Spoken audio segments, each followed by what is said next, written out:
the kinds of techniques that some of the solicitors are using to prepare cynical arrivees to doctor their documents, to fabricate their stories. It's clear that a great number of people who are turning up are making up stories. Jenny's not right that the majority are way through. It's around 50-50.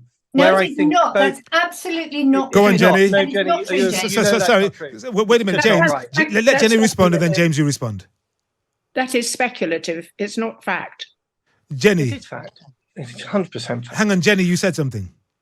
Oh, I said that it's simply not true that it's 50-50. It's far more than that. It's getting on for, I think, well over 70% of people who actually apply are allowed in. And these lawyers, I mean, that is outrageous accusation to suggest that lawyers are actually cheating the system. This is what we're hearing from Suella Braverman and from Rishi Sunak. Labour saying today, in fact, on Times Radio, the shadow Immigration Minister Stephen Kinnock saying he would have no choice but to continue housing asylum seekers on barges and military bases if Labour forms the next government. And he said, that's because we're going to inherit a mess from the Tories. Yeah. How's that playing?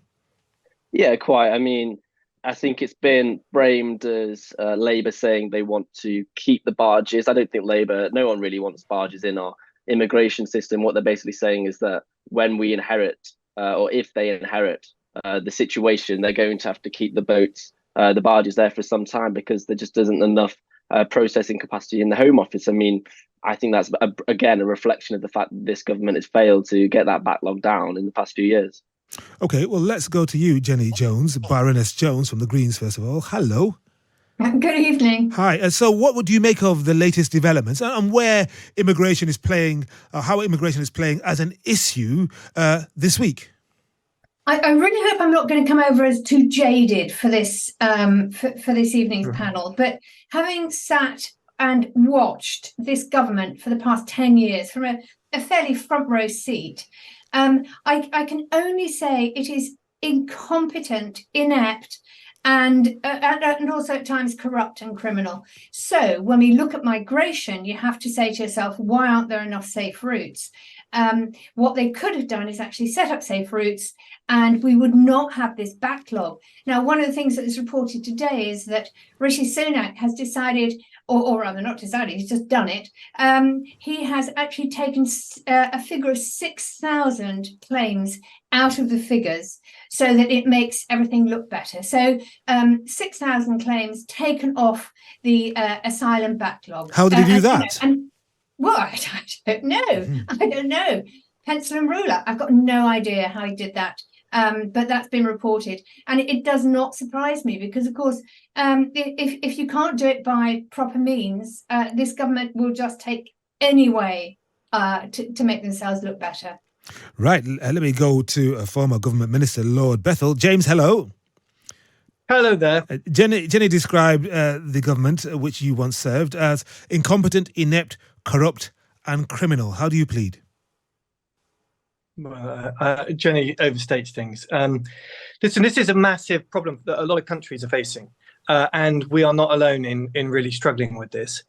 I think where Jenny does have a point is that there is a lot of frustration that the Home Office has not gripped the boring procedural bureaucratic side of things and emphasises instead the flamboyant and the picturesque.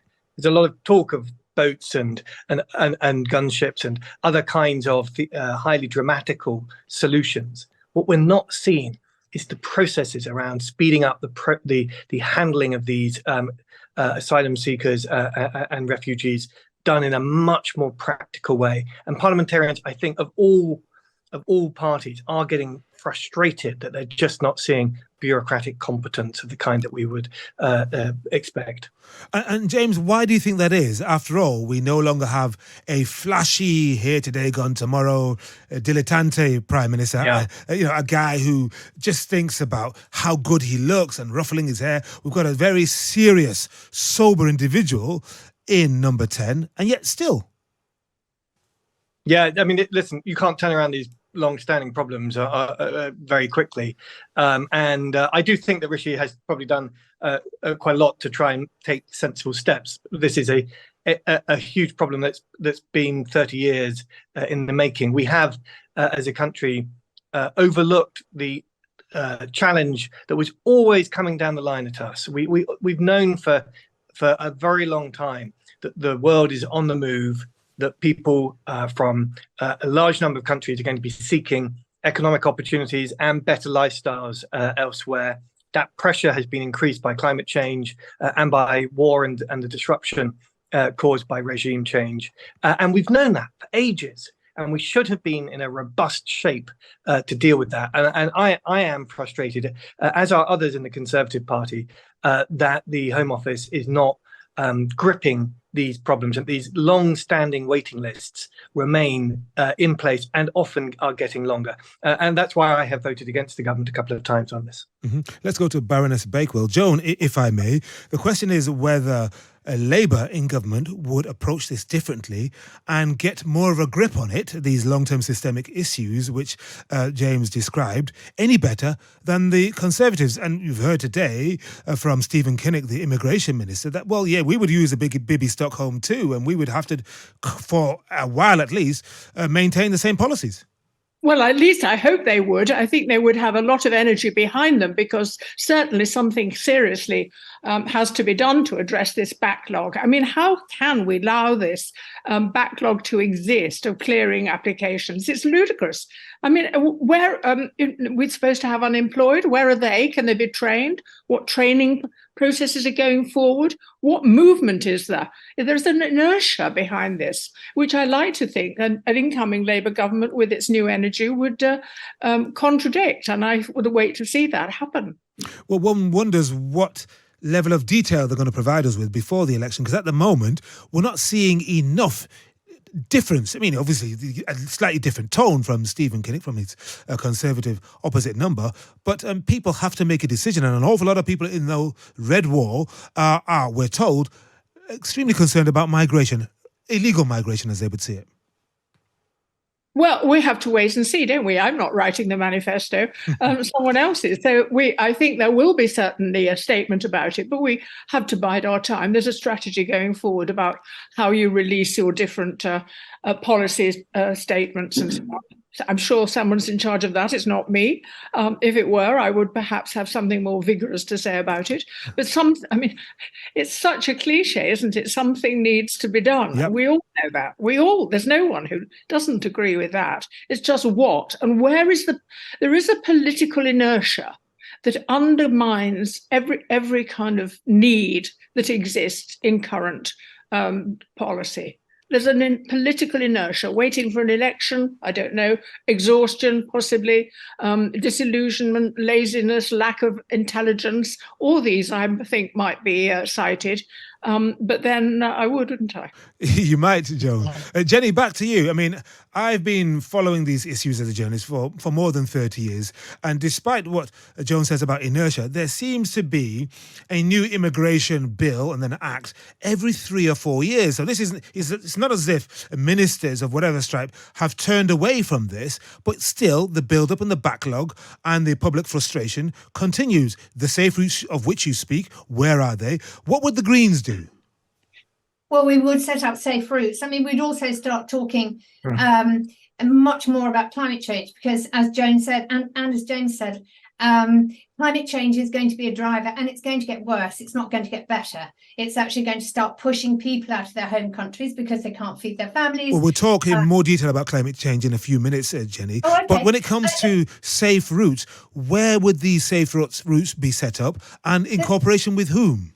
The safe route is just a bureaucratic thing, that you actually start processing people. As soon as they apply for asylum, you process them. And what's happening at the moment is that most people that apply are actually accepted when they're finally sort of taken through the process. They are accepted because they are genuine refugees, genuine asylum seekers. But because this government has sort of broken almost everything it's touched in society, then it has not allowed these safe routes to exist. These bureaucratic processes that simply look into people's backgrounds, check their credentials and so on, and then decide whether or not they can stay. We are short of labour here in Britain, and these people bring an energy. They want to succeed. We could actually let them work. They could be taxpayers and they can actually contribute to society, which is what most of them want to do. And so why this government isn't making it easy for them to at least be assessed, I don't understand. Well, maybe Can James... I just add a rider to that? I agree with everything Jenny says, but can I add a rider? Yes, Joan. In fact, the press of this country are culpable in that they talk about people who come here as illegal. Illegal. It's not illegal to ask for asylum at all. They're not illegal. They're people in need of help and a solution to their problem. It's an administrative matter. It isn't a criminal matter. But the press seem to enjoy stirring up a hostility towards such people, and it's not deserved. Well, it's interesting. Can I, James, go on. add a rider to that? Listen, I have a lot of sympathy for anyone who has the courage to take a risky route like that. But it's just not true that they are all refugees and asylum seekers. There's a lot of cynicism. And the Sunday Times investigation this morning, since we're talking about the press, I thought was very powerful. And the kinds of techniques that some of the solicitors are using to prepare cynical arrivees to doctor their documents, to fabricate their stories. It's clear that a great number of people who are turning up are making up stories. Jenny's not right that the majority are way through. It's around 50-50. No, it's not. That's absolutely not. Go on, Jenny. No, Jenny. Sorry. Wait a minute, James. Let Jenny respond, and then James, you respond. That is speculative. It's not fact. Jenny. It is fact. It's 100% fact. Hang on, Jenny, you said something. Oh, I said that it's simply not true that it's 50-50. It's far more than that. It's getting on for, I think, well over 70% of people who actually apply are allowed in. And these lawyers, I mean, that is outrageous accusation to suggest that lawyers are actually cheating the system. This is what we're hearing from Suella Braverman and from Rishi Sunak. What lawyers are doing is using the Human Rights Act, which is something we still have signed up to. And so they aren't cheating the system, they're actually using the law. And all right. The government doesn't like it. Brief response from you, James? I just highly recommend you read the Sunday Times and watch some of the videos of the lawyers concerned. It's eye-watering what some of them are getting up to. I'm not against lawyers, but some of them are taking the mick, and the British public can smell it in the air. Okay, for the moment, Lord well, Bethel. yes, and of course, Joan, go on. It's the ones who cheat who provide you with the good stories, and I agree with that. It makes good reading. It's challenging. It invites you to take an attitude towards them. But they are not the average. They are not the typical. They're the ones that make good journalistic stories. Freddie, quick bookend from you. Yeah, I don't think the government has any leg to stand on to blame lawyers for these problems when they can't even get the Home Office to sort out the backlog. I mean, that's the crux of the issue. And I think, as James says, it's not the most visible side of things, but it's arguably the most important. And if the government can't run their own departments properly, then it's quite tedious to hear them blaming lawyers. All right. For now, Freddie Hayward, Baroness Jones, Baroness Bakewell and Lord Bethel, thank you very much.